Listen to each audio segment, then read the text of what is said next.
শুনছেন সব সময় ভূত বাংলা, সাথে আছি মোহাম্মদ আলামিন। তো যেভাবে ঘটনাটি পাঠিয়েছে আমি আপনাদেরকে সেভাবে পড়ে শোনাচ্ছি।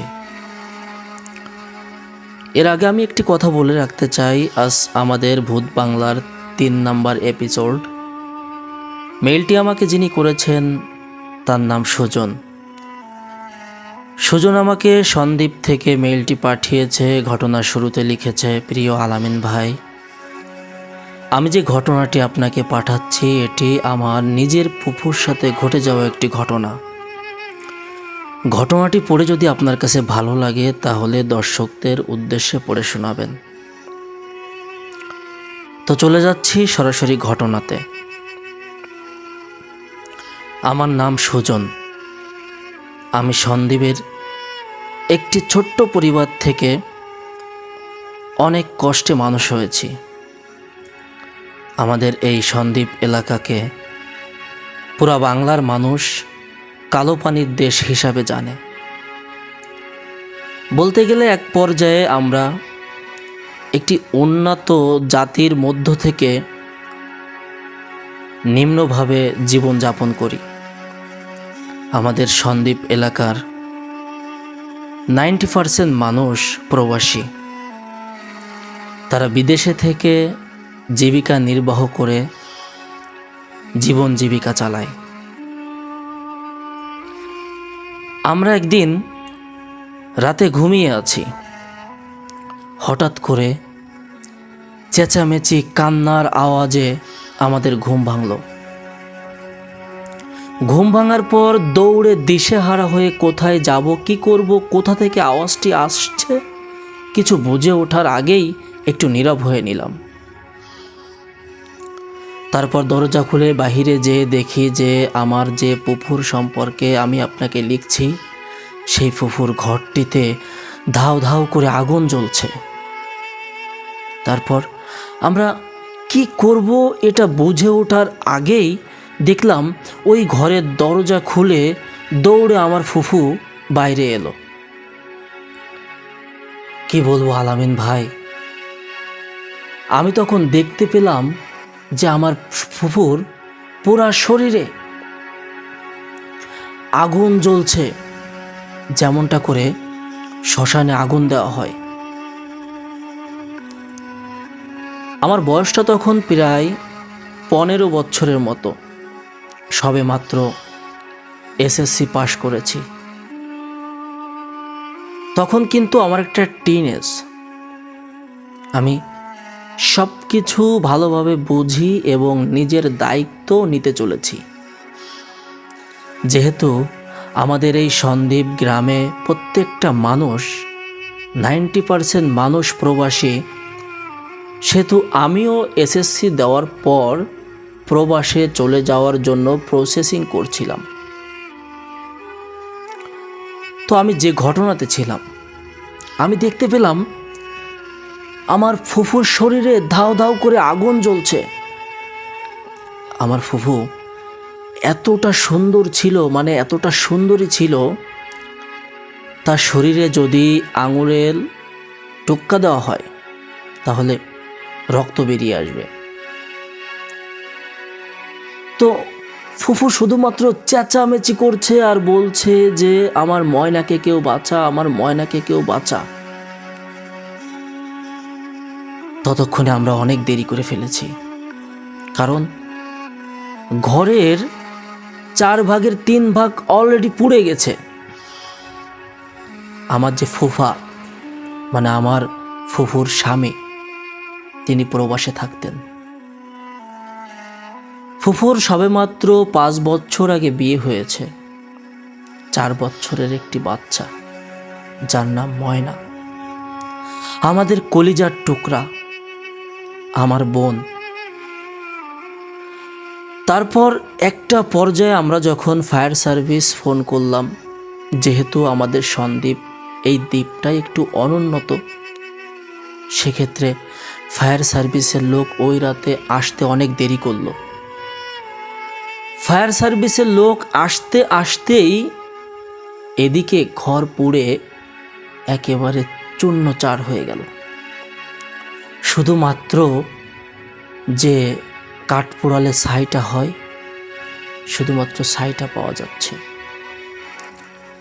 এত দগদগে আগুন, আর মানে কি বলবো, এটা তো বিদ্যুৎ শকের জন্য আগুনটা লেগেছিল। এই আগুন নেভানোর জন্য আমরা মোটামুটি কেউই এটা কন্ট্রোল করতে পারিনি।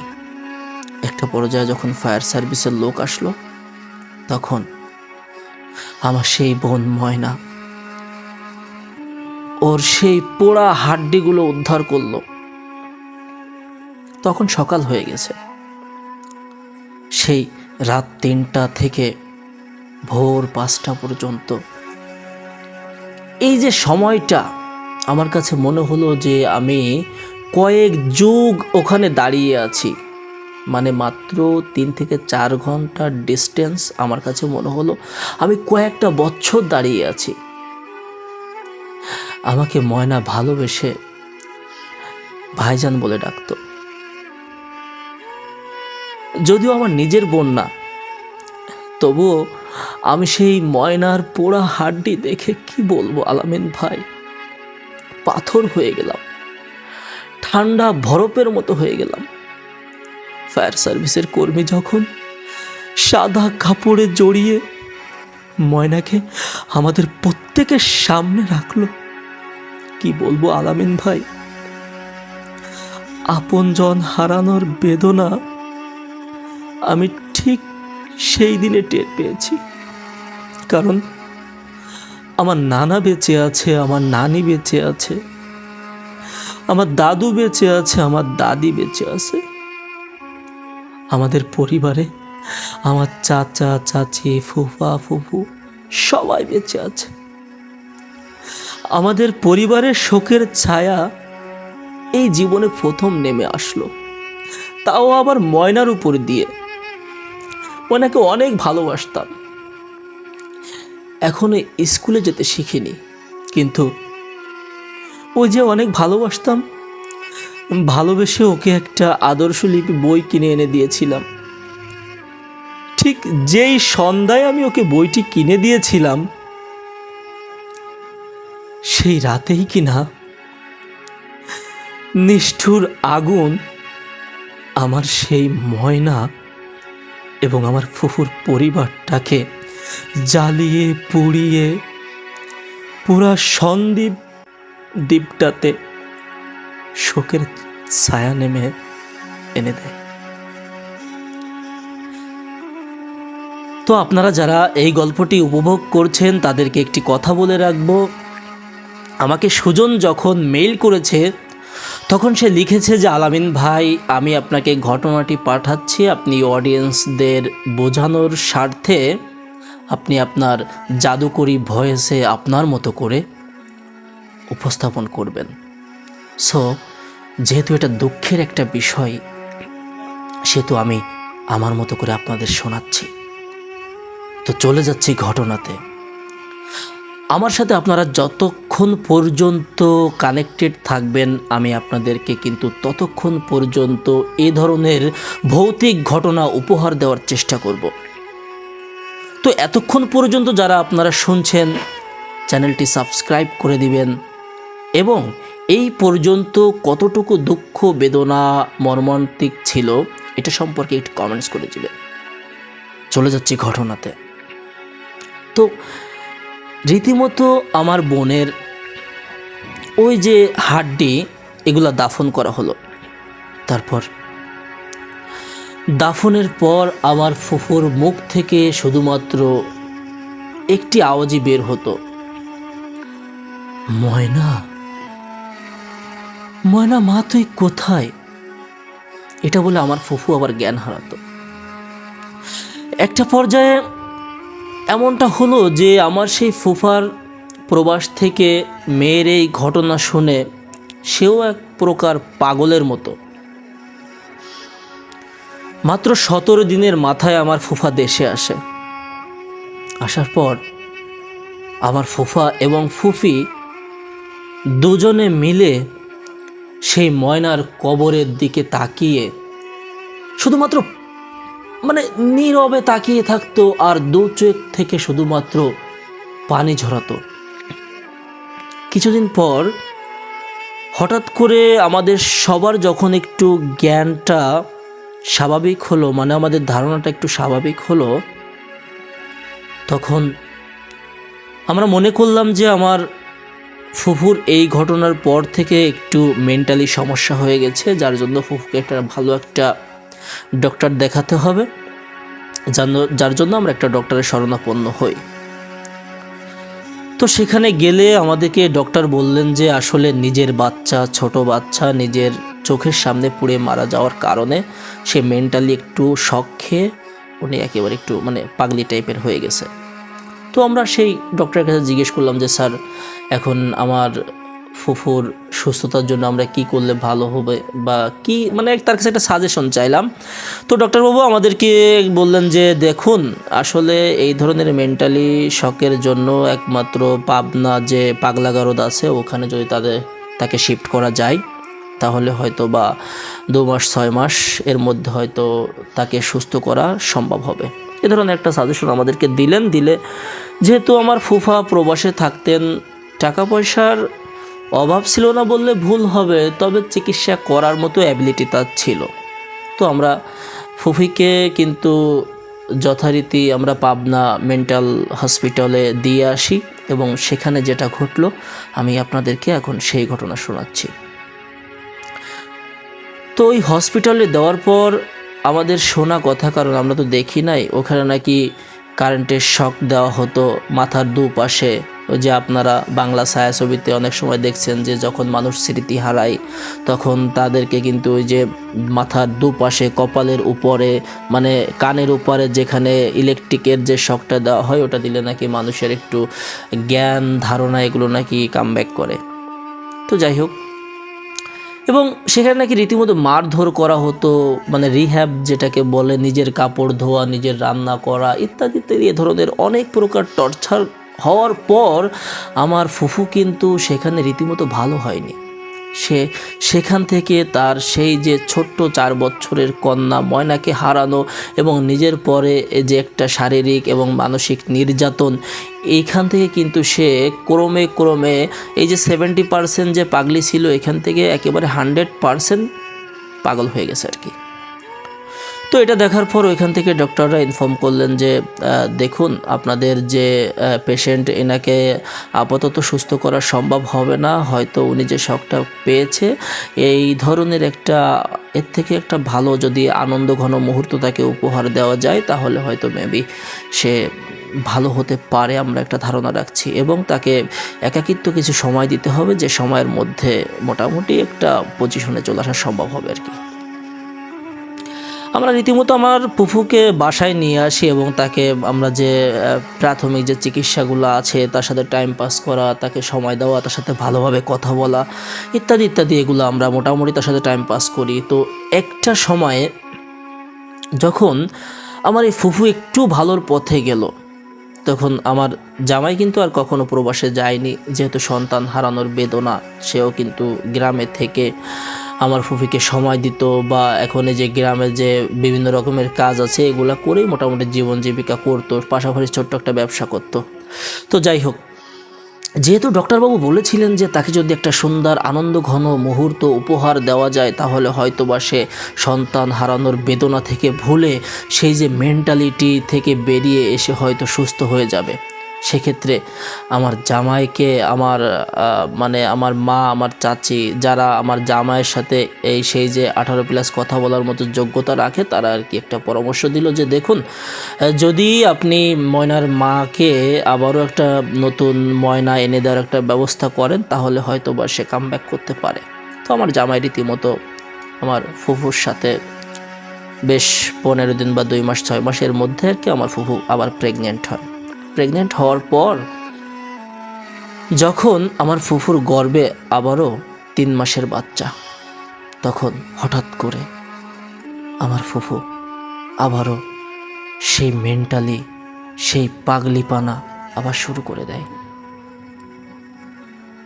তারপর বিশ্বাস করেন, ময়নাকে হারানোর পর আমরা যে বেদনাটা পেয়েছিলাম তার থেকেও যেন শত শত গুণ বেদনা কালো রাত, কালো অধ্যায়, এটা আমাদের পরিবারের উপর এসে পড়ে। একদিন ঠিক সেই রাতের মতো অনেক চেঁচাচেঁচি, কান্নাকাটি, এটা শুনে আমরা দৌড়ে যাই।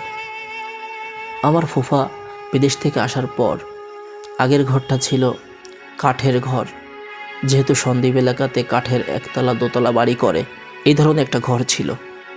তো এই ঘরটা আমার ফুফা বিদেশ থেকে আসার পর ইট বালু দিয়ে মানে একটা বিল্ডিং তৈরি করে। তো আমরা দৌড়ে যাওয়ার পর আমরা দেখলাম যে মনে হলো যে সেই আগুন লাগছে কিনা বা ফুফু সেইটা জেনে শুনে কান্নাকাটি করছে কিনা, কিন্তু চেঁচামেচিতে আমার ফুফুর কোনো আওয়াজ ছিল না, শুধু একমাত্র আমার জামাইয়ের আওয়াজ ছিল, যে শুধু এটা শোনা যাচ্ছিল যে আল্লাহ রে, আমার সাথে কি হয়ে গেল এটা, আমার সাথে কি হয়ে গেল এটা, ময়নার মা তুই এটা কি করলি আমার সাথে, ময়নার মা, মানে এই ধরনের একটা কথাবার্তা ছিল আর কি। তো এই কথাবার্তার মধ্য দিয়ে আমরা কোনো কিছু অ্যানালাইসিস করতে পারিনি। আমরা মনে করেছি হয়তো সেই ময়নার ওকে স্মরণ করে হয়তো ফুফা কান্নাকাটি করছে, ফুফু হয়তো ঘুমিয়ে আছে।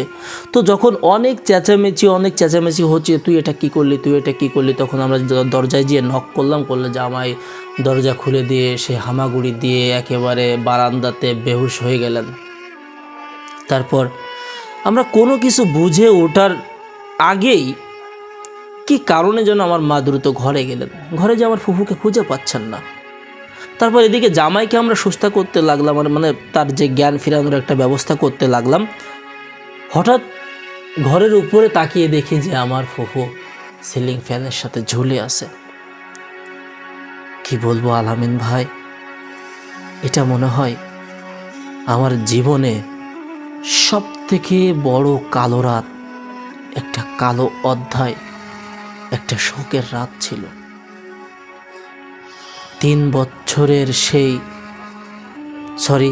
4 বছরের সেই ময়নাকে হারানোর পর 3 মাসের অন্তঃসত্ত্বা আমার সেই ফুফু সিলিং ফ্যানের সাথে গলায় দড়ি দিয়ে ঝুলে আছে। এটা দেখার পর আর নিজেকে মানিয়ে নিতে পারলাম না। তারপর আলামিন ভাই বিশ্বাস করেন, এখান থেকে আমি আর এই গল্প বা এই ঘটনাটি কন্টিনিউ করতে পারছি না। এরপর অনেক কিছু ঘটে গেছে। একটা পরিবার থেকে যদি 1 বছরের ব্যবধানে 3টা মানুষ, মানে যে মেয়েটা গর্ভে ছিল, যে নতুন মানুষটা আসার অপেক্ষায় ছিল, তারও একটা জীবন ছিল, সেভাবে আমি 3 জন বললাম, ময়না, আমার ফুফু এবং সেই যে মেয়েটা বা ছেলেটা যে গর্ভে ছিল, 3টা মানুষেরই মৃত্যু হয়। আগুনে পোড়া মহিলার ভৌতিক ঘটনা, এটাই মনে হয় আমাদের সন্দ্বীপের একটি স্মরণীয় ঘটনা।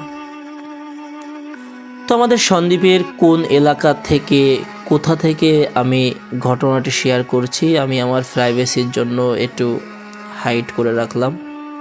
আমি আমার যে নামটি ব্যবহার করেছি সুজন, এবং আমার যে বোনের নামটি ব্যবহার করেছি ময়না, এটি সম্পূর্ণ ছদ্মনাম ছিল। তো আলামিন ভাই, থ্যাংক ইউ সো মাচ। আপনি যদি আমার ঘটনাটি আপনার ভূত বাংলাতে পড়ে শোনান তাহলে উপকৃত হব। এবং এখান থেকে একটি শিক্ষণীয় বিষয় আছে যে যাদের বাড়িতে ইলেকট্রিসিটি আছে তারা যেন একটু সাবধানে থাকে। তো আমাদের এই বাড়িতে আগুনটা লেগেছিল বোর্ডের শর্ট সার্কিট থেকে। তো এদিকে একটু নজর রাখবেন। আমরা কিন্তু অনেক টাকা খরচ করি, দেখা যাচ্ছে বিদ্যুতের বেলায় আমরা একটু নর্মাল সুইচ লাগাই, বোর্ড লাগাই। এদিকে হয়তো যেহেতু স্থায়ী জিনিস, যদি আমরা একটু সচেতন হই, 20 টাকার জায়গায় 25 টাকা খরচ করি, মানে একটু কথার উদাহরণে বললাম, তাহলে হয়তো বেঁচে যেতে পারে অনেকগুলা নিরীহ প্রাণী। সো এই ছিল আজকের ঘটনাটি শুনে আপনাদের কেমন লাগলো জানিয়ে দিবেন কমেন্টসের মাধ্যমে। এতক্ষণ পর্যন্ত আমি আপনাদের সাথে ছিলাম মোহাম্মদ আলামিন, ভূত বাংলা। এটি ছিল আমাদের ইমেইল এপিসোড 3। তো সামনে আরও দারুণ ঘটনা আসবে। অলরেডি আমার কাছে 2-3টা মেইল এসে জমা হয়েছে, তার মধ্যে আমার এটি বেস্ট লেগেছে, এজন্য আপনাদেরকে আমি একটু আমার মতো করে পড়ে শোনালাম। অ্যান্ড শীতকাল, সেক্ষেত্রে ভয়েসের অবস্থা বেশি একটা ভালো না, নিজেও একটু অসুস্থতা ফিল করছি, যার জন্য আপনাদের সাথে আরও একটি ঘটনা শেয়ার করতে পারলাম না। আমার একটা ইচ্ছা ছিল যে এই এপিসোডে আমি আপনাদেরকে দুটি ভৌতিক ঘটনা শেয়ার করব। যাই হোক, নেক্সট এপিসোডের জন্য অপেক্ষা করবেন। তো ততক্ষণ পর্যন্ত ভালো থাকবেন, যতক্ষণ পর্যন্ত আরও একটি নতুন এপিসোড আপনাদের সামনে হাজির না হচ্ছে। সকলের সুস্বাস্থ্য কামনা করছি। এখানে ভূত বলে কোনো কিছু আছে কিনা আমি কোনো তর্কে যাব না, বিশ্বাস করা না করা সম্পূর্ণ আপনার ব্যাপার। সাথে ছিলাম মোহাম্মদ আলামিন। ভালো থাকবেন, সুস্থ থাকবেন এই প্রত্যাশায় আজকের মতো এই 3 নম্বর এপিসোডে বিদায় নিচ্ছি। আল্লাহ হাফেজ।